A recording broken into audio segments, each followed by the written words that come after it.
In this video, I'm going to show you how to fix Facebook 6-digit code not working. So if you go to Facebook and request a digit code and it didn't show up or it's not working, here's what you can do. So first go to your settings and then go to messages and make sure that iMessages is turned off.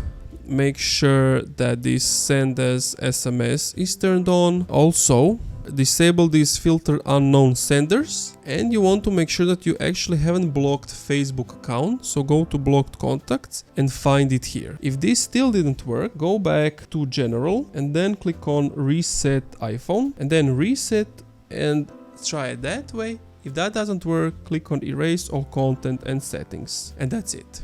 Thank you for watching this video. If you enjoyed, leave a like, comment, subscribe.